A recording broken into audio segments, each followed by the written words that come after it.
함께 볼 말씀 요한복음 7장 53절에서 8장 11절까지 말씀입니다.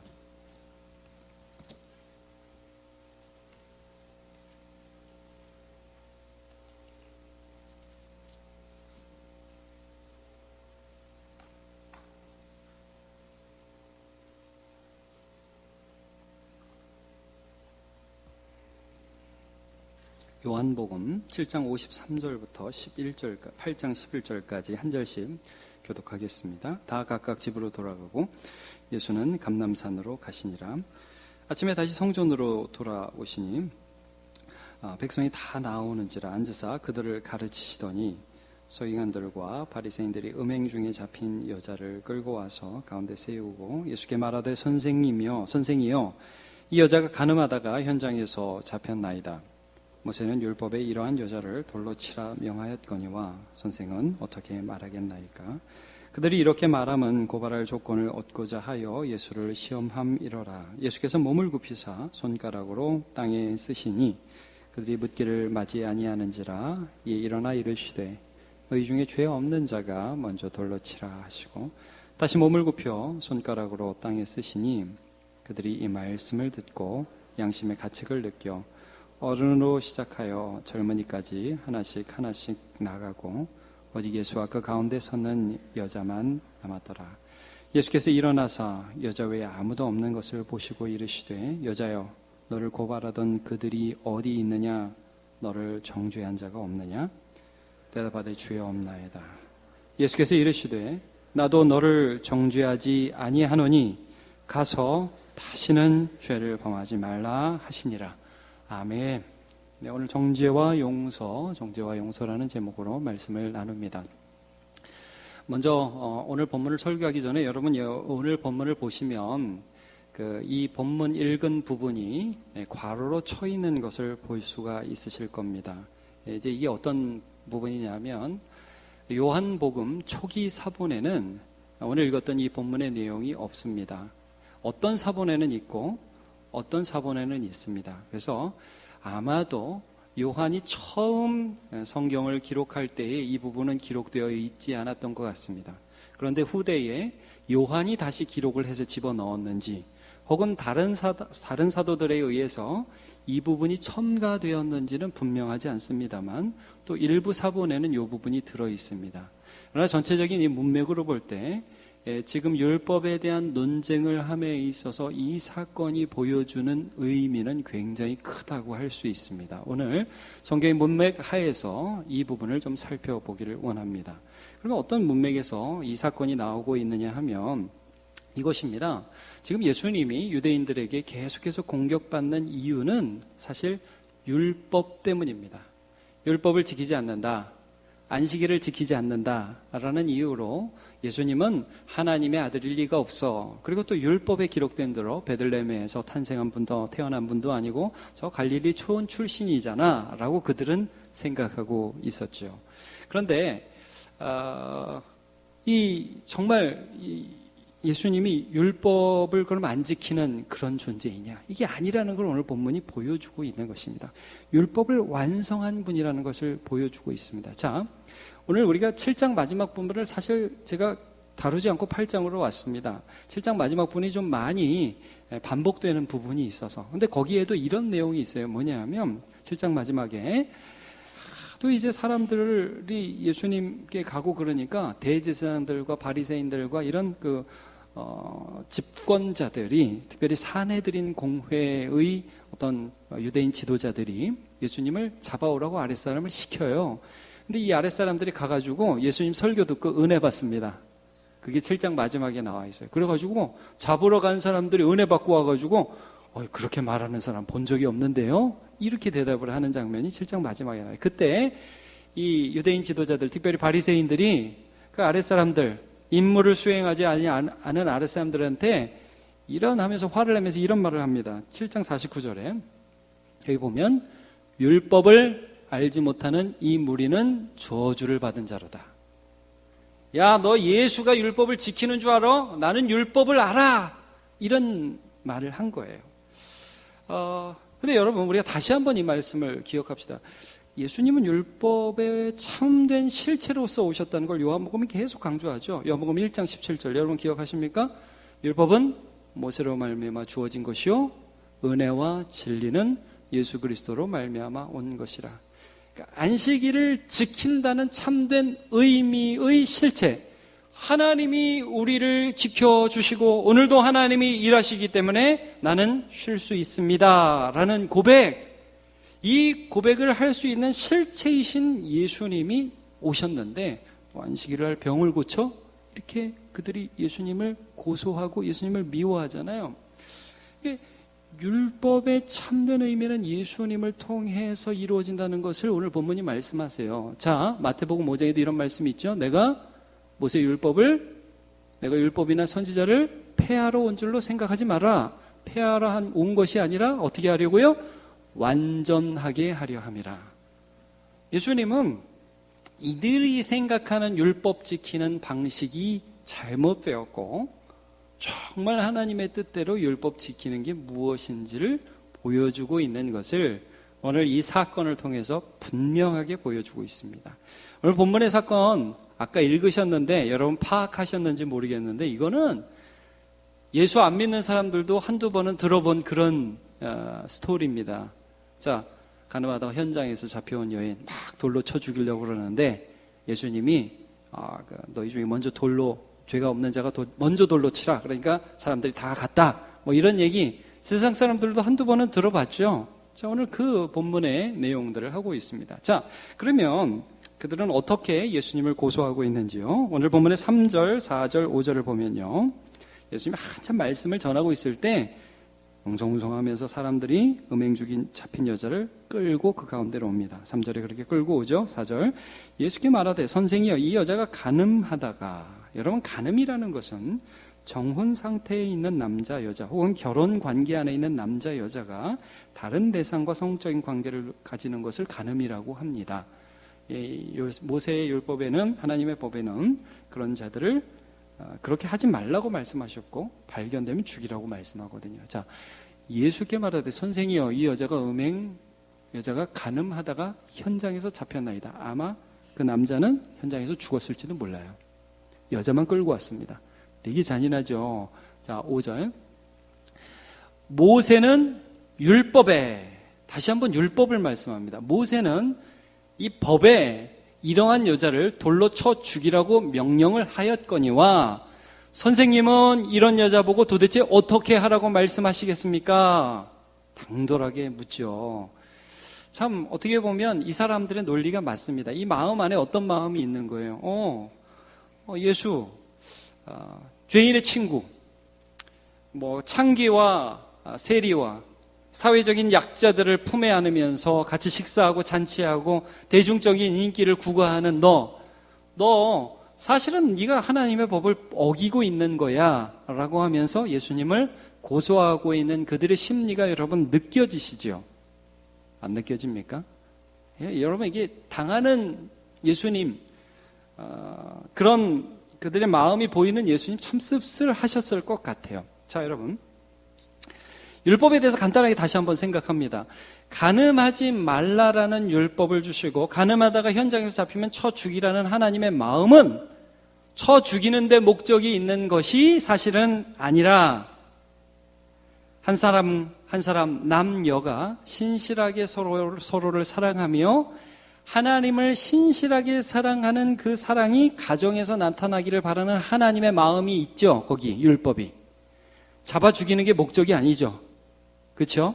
잘 생각해 보십시오. 이 사람들이 율법을 어떻게 접근을 했냐 하면 정죄의 도구로 접근했습니다. 이게 중요합니다. 정죄의 도구. 너 이거 못해? 너는 그럼 죽어야 돼. 너 이거 안 해? 가만히 안 놔둬. 정죄의 도구로. 여러분 율법은 하나님을 사랑하는 도구입니다. 아멘입니까? 그래서 요한복음 5장의 안식일 논쟁 한참 할 때 예수님이 그들을 향하여 이런 말씀을 하셨던 것을 우리가 기억합니다. 5장 42절 다만 하나님을 사랑하는 것이 너희 속에 없음을 알았노라, 이런 말씀을 하죠. 여러분 율법은 하나님을 사랑함으로 지키는 것이 그 목적입니다. 그리고 이웃을 사랑함으로 어떻게든 가정을 세우려는 그런 마음으로 이 율법을 지켜야 되는데, 이 예수님 앞에 간음한 여자를 끌고 온 이 사람들, 예수님 앞에 둘러서 가지고 어떻게 할까요? 죽이라고 그랬어요. 율법에는. 이 사람들의 마음 안에는 하나님을 사랑하는 마음도 없고, 이 사회 가운데 간음이 떠나가고 온전한 가정이 세워지기를 바라는 열정도 없다는 것을 우리가 성경을 통해서 알 수 있습니다. 자, 예수님 앞에 이렇게 나온 이 사람들의 마음 안에 여러분이 있었던 하나의 중요한 마음은 뭐냐면 이거예요. 예수, 너 나쁜 놈이잖아. 이 여자, 이 여자는 이건 뭐 말할 가치도 없이 너무나 악한 여자예요. 그리고 나는 이 사람들보다 훨씬 좋은 사람이에요. 여러분, 이걸 뭐라고 그러냐면 자기의라고 합니다. 자기의. 들어보셨죠? 나는 옳고 남은 나쁘다는 거예요. 이러한 마음들이 그들 안에 계속 있었던 거죠. 여러분, 율법을 우리에게 주신 목적은 나는 괜찮고 저 사람은 나쁘다는 정죄의 도구. 내가 열심히 지켰다 이거예요. 주일 안 빠졌다 이거예요. 그러니까 주일 빠지는 저 사람을 보고 주일도 빠져? 이렇게 하라고 율법을 주신 것이 아니죠. 이 주일을 지킴으로 우리 하나님 사랑하고 은혜 받아서 더 사랑하기 위해서 지키는 거죠. 근데 이 인간들이 어떻게 이걸 보고 있어요? 나는 잘했잖아. 너는 그거밖에 못해. 이걸 자기의라고 그래요. 철저하게 이러한 생각 가운데 갇혀있던 그들의 모습을 보게 됩니다. 자, 예수님께서 그들에게 어떻게 하시나. 먼저 로마서 3장 20절을 보고 그 다음을 살펴보죠. 그러므로 율법의 행위로는 그의 앞에서 의롭다 하심을 얻을 역체가 없나니 율법으로는 어떻게 되죠? 죄를 깨달음이라. 여러분, 율법의 첫 번째 기능은 죄를 깨달음입니다. 근데 죄를 깨닫는데 누구의 죄를 깨닫죠? 저 사람의 죄? 저 인간의 죄? 여러분, 죄를 깨닫되 먼저 나의 죄를 깨닫는 것이 율법의 첫 번째 기능입니다. 예, 그렇죠. 그런데 이 사람들이 예수님을 정죄하고 막 그 여인을 정죄하고 이런 자리에 딱 섰단 말이에요. 율법의 잘못된 기능, 잘못된 적용들을 하고 있는 것을 보게 됩니다. 자, 예수님이 어떻게 하시죠? 우리가 그렇게 알고 있죠. 너희 중에 죄 없는 자가 먼저 돌로 쳐라. 근데 그거 하시기 전에 예수님 재미있는 행동을 하십니다. 자, 6절 보시면 예수께서 몸을 굽히셨어요. 그리고 손가락으로 땅에 뭐라고 쓰셨습니다. 자, 먼저 뭐라고 쓰셨는지 내용은 성경에 나오지 않기 때문에 그 내용이 별로 중요한 것 같지는 않습니다. 그런데 이렇게 땅에 막 뭐를 쓰셨는데 여기서 우리가 하나 연상할 수 있는 구절이 있습니다. 그것은 무엇이냐 하면 하나님께서 모세에게 율법을 주실 때에 여러분 어떻게 주셨죠? 친히 직접 써서 주셨습니다. 우리 신명기 4장 13절을 한번 볼게요. 여호와께서 그의 이 언약을 너에게 반포하시고 너에게 지키라 명령하셨으니 곧 십계명이며 두 돌판에 친히 쓰신 것이라. 여러분, 율법 어떻게 할까? 막 예수님께 막 뭐라고 하는 그 수많은 사람들 사이에서 예수님은 너희가 말하는 그 율법 내가 만들었다. 내가 율법의 제정자, 내가 율법의 선포자, 내가 율법의 집행자, 내가 율법의 주권을 가지고 있는 하나님이심을 드러내고 있습니다. 근데 이 사람들이 못 알아들어요. 막 쓰는데 뭐라고 그러냐면 계속해서 묻는 거예요. 묻기를 그치지 않아요. 자, 근데 예수님이 그때 하도 못 알아들으니까 7절 보세요. 그들이 묻기를 그치지 않으니까 이에 일어나서 뭐라고 말씀을 하시냐면, 자, 그건 빨간 글씨 같이 읽어볼까요? 시작. 너희 중에 죄 없는 자가 먼저 돌로 치라 하시고. 자, 너희들 중에 죄 없는 자가 먼저 좀 돌로 쳐볼래? 자, 그리고 나서 재밌는 건 그리고 나서 예수님 또 어떻게 하셨죠? 그 다음 절 보시면 또 8절 다시 몸을 굽혀서 손가락으로 땅에 쓰셨죠. 자, 여러분 이겁니다. 예수님이 가운데 있었어요. 그리고 그 가늠하다 현장에서 잡혀온 여인이 처참한 모습으로 거기에 끌려와서 있었을 겁니다. 아마 이 여인은 어떤 성경학자들은 그래요. 정혼한 상태의 여인이 아니었겠느냐. 그러면 그 당시 이스라엘 정혼한 여인은 14세, 15세 뭐 너무 어린 소녀 같은 애들 있잖아요. 이게 뭐 어떻게 해야 될지 모르고 순간 어떤 뭐 정욕에 이끌려서 그렇게 됐을지. 그러니까 들킬 만큼 어리숙한 그런 여자였을 거 아닙니까? 이 여자가 여기 딱 있고 예수님이 있고 그 옆에 쭉 둘러서 사람들이 어떻게 할까요? 죽일까요? 말까요? 이 여자는 지금 공포에 사로잡혀 있었을 것이고 예수님은 거기 딱 서가지고 그들의 악함을 보고 계셨는데 저 같으면 이런 나쁜 놈들 니들이 더 나빠 막 그럴 것 같아요. 저 같으면 야 잡아올 애가 없어갖고 이런 애를 데리고 오냐? 너 일로 와봐. 너도 어제 간음했잖아. 예수님 사람 속 다 아니까 너 거짓말했네. 며칠 전에 거짓말했네. 아니 그렇게 하고 싶을 것 같아요. 그런데 예수님은 몸을 굽히셨어요. 그럼 여러분 생각을 해보세요. 예수님은 몸을 굽히셔서 땅에 뭘 쓰시면 예수님 얼굴이 안 보이잖아요. 그렇죠? 예수님 얼굴이 안 보이니까 누가 보이겠어요? 반대편에 서 있는 사람들 얼굴이 자기들 얼굴이 보이겠죠. 그럼 여러분 막 서로 잘못했다고 예수님을 향하여 묻기를 맞이 않는 서로의 얼굴들이 보일 때에 그들은 비로소 자기의 추잡한 죄를 보기 시작하는 거죠. 제가 오늘 아침에 아주 일찍은 아닌데 새벽에 옆집 아저씨랑 또 어떤 아저씨랑 싸워가지고 일어났어요. 요즘은 창문 열어놓고 자잖아요. 근데 아주 격하게 싸우시더라고요. 근데 제가 이렇게 좀 보면서 보니까 본인들 두 분은 잘못이 없어. 여러분 싸우는 사람 옆에서 봤습니까? 그분들은 잘못이 없어요. 근데 옆 사람은 다 알아. 옆에 있는 사람은 다 알아. 지금 두 분이 제일 문제야. 여러분 그 사람들은요 예수님을 정죄하면서도 자기가 잘못했다는 것들을 알지 못하던 사람들이었어요. 그런데 예수님이 땅에서 무엇을 쓰시다 딱 일어나서 한마디 하셨어요. 너희 중에 죄 없는 자가 먼저 돌로 치라. 그리고 또 앉아서 막 쓰셨어요. 여러분 이 말이 정말 무서운 말씀입니다. 이게 율법의 기능을 그들에게 하신 거예요. 내가 얼마나 부당하고 정말 미워하지 않아야 할 분을 미워하고 있는지 남의 얼굴에서 내 얼굴이 보이는 거예요. 여러분 가끔 남의 얼굴에서 내 얼굴 보일 때 있습니까? 가끔 애들 보면 나하고 하는 짓이 똑같죠? 어릴 때 내가 했던 짓하고. 가끔 상대방 보고 어느 순간에 딱 보면 그 악함이 나한테도 있는 거예요. 그걸 예수님이 딱 보여요. 너희 중에 죄 없는 자가 먼저 돌로 치라. 그 가운데 간음한 사람 없겠어요? 그 가운데 거짓말한 사람 없겠습니까? 근데 예수님 그들 정죄하지 않으셨어요. 그들에게 있는 죄악의 모습들을 서로 거울이 되어 보게 하셨죠. 그랬더니 그들 안에 어떤 일이 일어납니까? 자, 9절. 그들이 이 말씀을 듣고 양심의 가책을 느꼈다. 여러분 이겁니다. 말씀을 듣고 양심의 가책을 느꼈습니다. 여러분 우리가 신앙생활하면서 하나님의 말씀을 듣고서 내 양심에 나의 죄성이 드러나서 양심의 가책을 느끼면 여러분 복 받으신 겁니다. 은혜 받으신 것입니다. 근데 그 다음이 중요해요. 자, 율법의 첫 번째 기능 아까도 말씀드렸죠. 죄를 깨닫는 거라고요. 불방망이 같이 하나님이 우리의 마음을 때리는 것입니다. 야, 너 잘못했어. 그렇게 할 때는 우리가 몰라요. 근데 말씀 듣고 내 얼굴 보면 내 죄가 보이기 시작하는 것이죠.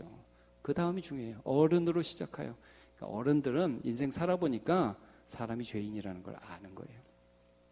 젊을 때 잘 몰라도 점점 지나면서 내가 너보다 낫다고, 너는 나보다 못하다고 자기를 막 바득바득 우기면서 살아가서 살아보니까 너하고 나하고 똑같다는 걸 다 압니다. 인간 안에 있는 죄성을 압니다. 그런데 젊은이까지 하나씩 나가고 그 다음이 중요해요. 예수께 엎드렸어야 하는데 예수께 엎드리는 사람이 이 여자뿐이었고 나머지 사람들은 다 나갔어요. 그 가운데 여자만 남았더라. 여러분 우리는 예수 앞에 엎드리는 죄를 깨달을 때 예수 앞으로 나아가는 저와 여러분 되시 축복합니다. 제가 칼럼을 매주 쓰잖아요. 제가 원조에 대해 썼는데 그 부분 하나 좀 읽어드릴게요. 제가 쓴 거 제가 한번 읽어드릴게요. 제 간증이에요. 그 중간 보면 제가 이런 말을 거기 썼어요. 청년 시절에 하나님이 제 마음을 열어 저의 부패한 내면을 보게 하셨습니다. 저는 얼마나 다른 사람에게 상처를 주었는지 마음이 아리게 한순간 기억이 떠올랐던 적이 지금 생생하게 기억이 납니다. 제가 어느 한순간 하나님이 제가 죄인인 걸 보여주셨어요. 마치 그 가늠한 여자를 데리고 와서 그 주위에서 예수님을 정죄하다가 그들의 죄가 들킨 사람들처럼 저도 그런 경험이 있습니다. 제가 그 다음 읽어볼게요. 나는 함께 아픔을 느끼고 공감하는 능력이 없었습니다. 내 감정은 철저히 나만을 느끼면서 살았습니다. 나는 성실했지만 여러분 저는 개인적으로 성실한 삶을 살았다고 그때 자부하고 있었습니다. 근데 그건 다른 사람을 누르고 이기기 위한 이기적인 열심이었습니다. 불안했기에 열심히 살았고 인정받고 싶어서 최선을 다했습니다. 사람들 앞에서 겸손하고 인자한 척 했습니다. 여러분 저는 겸손하고 인자한 척 하는 게 뭔지를 아는 사람입니다. 저는 마음 없이 그런 걸 할 줄 압니다. 제가 그걸 경험해 봤습니다. 어릴 때부터. 여러분 저는 목사의 아들로 태어나서 목사의 아들로 자라나서 죄송합니다. 눈치 보는 게 뭔지 너무 잘 압니다. 제가 진짜 친절하지 않은데 친절하게 할 수 있는 거예요. 가면 안쪽에 교만과 열등감이 숨어 있었습니다. 얻어내고 싶은 것을 얻어도 공허했고 결국 하나님 앞에서 죄 지은 것밖에 없었습니다. 한순간 이런 나를 발견하니까 하나님 앞에 죄송하고 무서웠고 제가 죄를 지어서 죄인이 아니라 죄인이라서 나도 모르게 죄를 짓고 살아가고 사람들은 모르지만 내 안에 있는 내면의 죄들을 발견하는 적이 있습니다. 거기까지 보시고 나머지는 나중에 보십시오. 자, 제가 이런 말씀을 왜 드리느냐 하면 여러분 저는 그때 참 제가 지금 개인적인 간증같이 이런 말씀 드리지만 그때 예수님이 저를 용서해 준 게 참 좋았어요.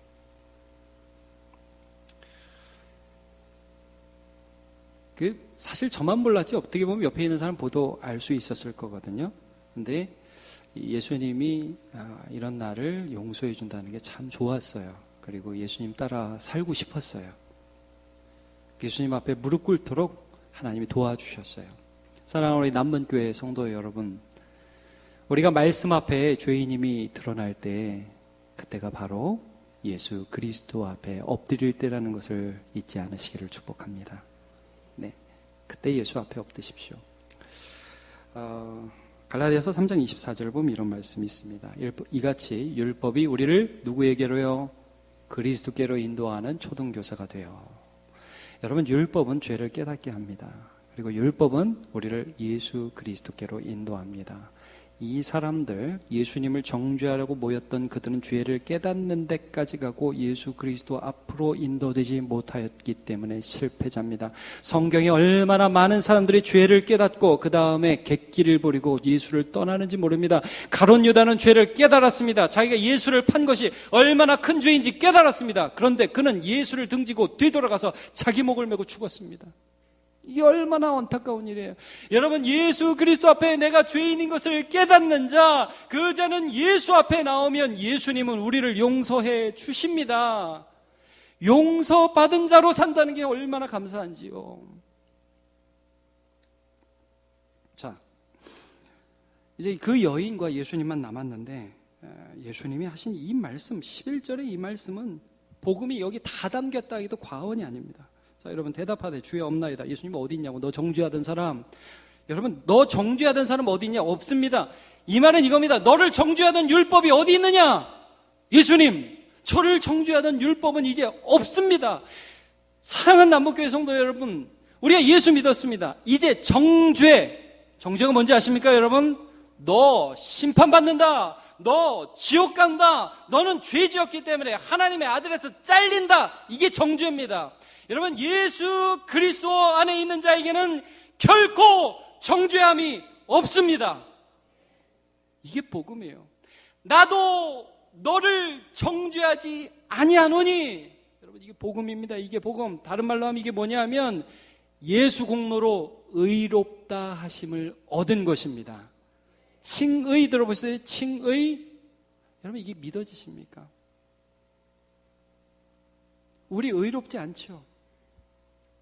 근데 예수님이 의롭다고 해주시죠. 여러분, 이 여인이 의로워요, 안 의로워요? 조금 전에 간음하다가 자기가 정절을 지켜야 할 남편이 아닌 다른 사람과 성적인 관계를 갖지다가 걸려서 왔어요. 이 여인이 의롭습니까? 의롭지 않아요. 근데 이 여인을 의롭다고 해주셨습니다. 왜? 예수께서 이 여인의 죄를 대신 지고 십자가에서 죽으셨기 때문입니다. 그렇죠?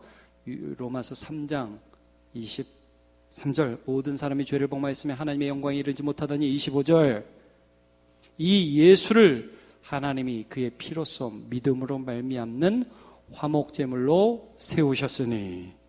아멘입니까? 아멘.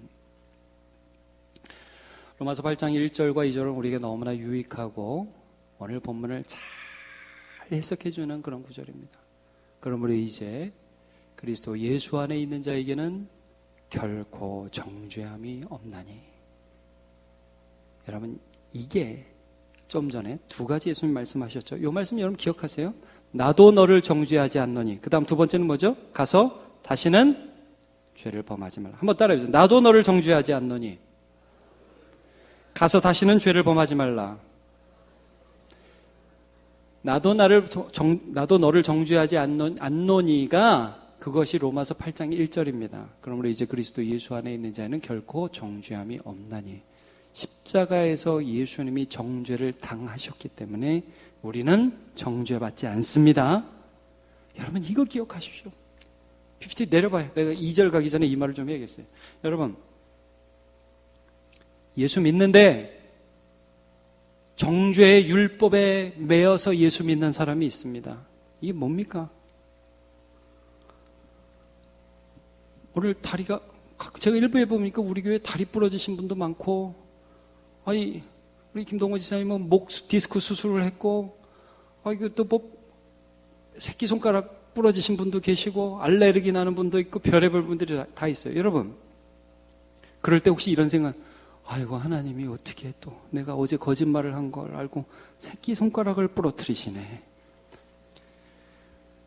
아이고, 지난주에 내가 또 어떻게 또 하나님 앞에 잘못한 걸 아시고 발모가지를 또 부러뜨리시네. 예? 아이, 무슨 일이 있는 줄 알고 또 사고가 나게 하시네. 아이고, 하나님 무서워라. 여러분, 하나님은 우리를 쫓아다니면서, 잘못한 거 쫓아다니면서 요거 잘못하면 그냥 이번에는 손가락, 다음에는 발모가지, 그 다음에 목 디스크, 그 다음 허리 디스크, 이러는 분이 아닙니다. 여러분, 하나님 우리 죄를 위하여 자기 아들을 보내셔서 화목제물로 삼으신 선하고 좋으신 우리의 아버지 되십니다. 여러분, 우리가 그럼에도 불구하고 죄를 범하면 때리기도 하시지만 그건 사랑으로 때리는 거지 잘못되라 죽어라 절대 그게 아니라는 걸 여러분 기억하십시오. 나는 죄인이 돌이켜 사는 것을 원하노라. 에스겔서 33장 11절 말씀. 여러분, 그 다음에 로마서 8장 2절이 뭐예요? 이는 그리스도 예수 안에 있는 생명의 성령의 법이 죄와 사망의 법에서 너를 해방하였습니다. 정죄를 맨날 두려워가지고 이거 하면 하나님이 치실까 저거 하면 하나님이 치실까가 아니라 이제는 용서받은 죄인으로서, 이제는 의롭다 인정함 받은 하나님의 사람으로서 예수 그리스도의 영인 성령께서 우리 안에서 우리를 도와주시는 사람으로 살게 되었다는 것입니다. 이게 가서 다시는 죄를 범하지 말라예요. 여러분, 이 말씀, 가서 다시 죄를 범하지 말라. 그 말씀은, 야, 오늘은 좀 대충 넘어갔는데 다음에 또 죄를 범하면 그때는 반드시 돌로 쳐 죽일 테니까 두고 보자 이놈. 그러면서 이를 갈면서 하는 말씀이 아니라는 거예요. 여러분 보세요. 이 여인의 입장에서 생각해 보세요. 만약 이 여인이 용서받기 전에 예수님을 만났다고 쳐봅시다. 그러면 뻔뻔했을 거예요. 야, 죄 짓지 마. 뭐 내가 무슨 죄를 짓는다고 그래요, 예수님. 그러면서 뻔뻔하게 살았겠죠. 근데 여러분, 진짜 용서를 받은 다음에는 주님, 저는 저 혼자 살면 죄를 지을 수밖에 없어요. 주님, 저 혼자 살면 넘어질 수밖에 없어요. 예수님, 저를 도와주세요. 마치 여러분 이런 겁니다. 베드로가 예수님 처음 만났을 때, 물론 그게 처음은 아니었죠. 이전에도 만나다가 다시 만나는데 밤새도록 고기 못 잡다가 예수님이 깊은 데로 가서 그물 내려라. 깊은 데로 가서 그물을 내렸더니 고기가 막 잡히니까 그때 속으로 생각했던 거, 밤새 불평했던 거, 비난했던 거, 예수님을 싫어했던 거, 이런 것들이 다 떠올라서 예수님 앞에 나와왔죠. 주님, 나를 떠나소서. 나는 죄인으로서이다. 자기가 죄인인 게 깨달았잖아요. 근데 예수님이 그때 베드로에게 그래, 내가 떠날게. 너 혼자 잘 살아라. 그러지 않고 뭐라고 그러셨어요? 베드로야, 이제부터 시작이다. 너는 나를 따라오너라. 여러분, 이제부터 예수님과 우리와의 관계가 시작되었습니다. 여러분, 예수님과 이 여인의 관계는 이때부터 시작된 거예요. 여러분, 예수 믿으면 그때부터 예수님이 도와주십니다. 자, 예수님이 뭐라고 말해요? 나를 따라오라. 내가, 예수님이 너희로 사람을 낚는 어부가 되게 하리라. 내가 너를 이제부터 만들어 가겠다. 여러분, 예수 믿으면서 이렇게 생각하지 마십시오. 내가 주님께 한 게 없네요. 이번에는 좀 잘해드리고 싶은데, 여러분, 제가 좀 상심되는 말씀을 드리면 우리가 앞으로도 하나님께 별로 잘해드릴 게 없습니다. 능력이 안 돼요. 근데 여러분, 우리가 앞으로도 살아감에 있어서 하나님 앞에 우리의 능력으로는 잘해드릴 것이 없지만 예수 의지하면서 살아갈 뿐입니다. 아시겠어요? 예수 의지하면서 예수님 능력으로 살아갈 뿐이에요. 그러면 그 믿음의 삶 가운데 내 삶에 하나님의 역사가 드러나기 시작합니다. 이게 얼마나 멋져요. 내가 살라고 하면, 이 여인 이제부터 다시는 범하지 말라, 죄를 범하지 말라는 이 말씀을 들은 이 여인은 이 전과 이후의 삶은 완전히 다른 거예요. 이전에는 뭐 내가 죄인이야? 뭐 내가 예수 필요해? 그러면서 죄 지으면서 사는 게 인생이었다면, 이제는 죄인인지 확실히 드러났고 예수가 나를 용서해 주셨고 그 용서해 준 예수님께서 나를 도와주시는 것을 경험하며 사는 인생이에요. 이건 완전히 다른 것입니다. 여러분, 성경을 보며 예배를 드리며 예수 믿으면서 어떻게든지 죄 짓는 삶, 그 다음에 어떻게든 죄 짓다가 발견돼서 얻어맞을 걸 두려워하는 그런 정죄의 율법에서 참으로 십자가 안에서 우리는 해방되었다는 것을 믿으시기를 축복합니다. 그리고 이 세상을 살아가면서 이제 정죄의 율법이 아니라 성령의 법으로서의 이 말씀을 보면서 날마다 나의 연약함을 드리며 용서받은 죄인으로 하나님 앞에 나아갈 때 그 하나님께서 우리 가운데 역사하실 것입니다. 저는 골로새 3장 5절을 보면서 한동안 좀 고민을 했습니다. 그러므로 땅에 있는 지체를 죽이라. 곧 음란과 부정과 사욕과 악한 정욕과 탐심이지 탐심은 곧 우상숭배니라. 어떻게 땅에 있는 지체를 죽일까? 어떻게 죄를 대항하면서 싸울까? 어떻게 내 욕심대로 사는 삶을 내 힘으로 이길 수 있을까? 그래서 여러분 그런 거 있잖아요. 어떤 사극에 보면 막 어떤 인형 가지고 막 왕을 죽이고 싶은데 왕 모양 인형을 가지고 막 바늘로 막 찔러. 죄가 이렇게 하면 죽는 겁니까? 야, 음란아 떠나가라. 야, 교만아 떠나가라. 부정은 떠나가라. 이러면 떠나갑니까? 여러분, 그렇지 않습니다. 여러분, 죄악은 은혜 앞에 설 때 힘을 잃습니다. 우리가 예수 앞에 나아가는 시간, 기도하는 시간, 예배하는 시간, 찬양하는 시간, 하나님을 만나는 이 순간, 하나님이 내 속에서 역사하기 시작할 때 하나님이 내 속에 있는 죄악의 싹들을 자꾸 잘라주시는 거예요. 여러분, 우리는 계속해서 죄악의 싹들을 계속해서 쏟아놓습니다. 우리 속에서 죄악의 싹들이 일어나고 있습니다. 여러분, 하루 이틀 지나면 무성하게 잡초들이 자라는 것처럼 우리는 죄악 공장이에요. 이 속에서 교만과 이기심과 탐심들이 일어나고 우상숭배의 욕망들과 내가 하고 싶은 것들이 계속해서 자라나고 있습니다. 그런데 예수 앞에 나올 때마다, 우리가 기도할 때마다, 말씀 볼 때마다, 주 예수를 의지하여 기도할 때마다 성령께서 그 싹을 잘라주시는 겁니다. 그리고 거룩한 소욕들을 일으켜 주시는 것이죠. 우리 남물교회 성도들의 이번 한 주간의 삶에서도 땅에 있는 지체를 오직 예수 그리스도의 이름으로 파하고 잘라버리고 성령의 소욕으로 살아가는 인생이 되시기를 축복합니다. 그렇게 하실 하나님을 찬양합니다.